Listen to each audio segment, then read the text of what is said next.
સુરત શહેરના સચિન અને Sachin GIDC police station વિસ્તારમાં આજે જો એક થેલેસેમિયા ગ્રસ્ત બાળકો માટે જો એક મેગા બ્લડ ડોનેશન કેમ્પ રાખવામાં આવેલા છે. જો અમારા આ વિસ્તારના ધારાસભ્ય શ્રી સંદીપભાઈ દેસાઈ સાહેબ, એના જીઆઈડીસીના અમારા મેમ્બરશ્રીઓ જોઈએ, ઇન્ડસ્ટ્રીઝ જોઈએ, અને અહીંયા જો અમારા જો કામદારો છે એના સહયોગથી અને પોલીસના અમારા જવાનો અધિકારીઓ આ બધા લોકો જો બ્લડ ડોનેટ કરી રહ્યા છે.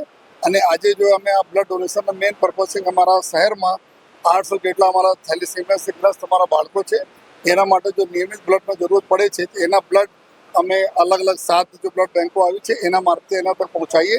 આજે 2500 જેટલા બ્લડ યુનિટના ભેગા કરવાની અમારી પૂરી શક્યતા છે જોઈએ. અને મને ખૂબ ખુશીની વાત છે કે સુરત શહેરમાં અમે લોકો દર મહિના એક mega blood donation camp police કરે છે અને અત્યાર સુધી 12000થી વધુ જો બ્લડ યુનિટ્સ અમે ભેગા કરીને થેલેસેમિયાગ્રસ્ત બાળકો તો પહોંચાડે છે. અને આ સારા કાર્યોમાં જેટલા બી લોકો જોડાયેલા છે આ તમામ લોકોનો અમે ખૂબ આભાર માનીએ છીએ.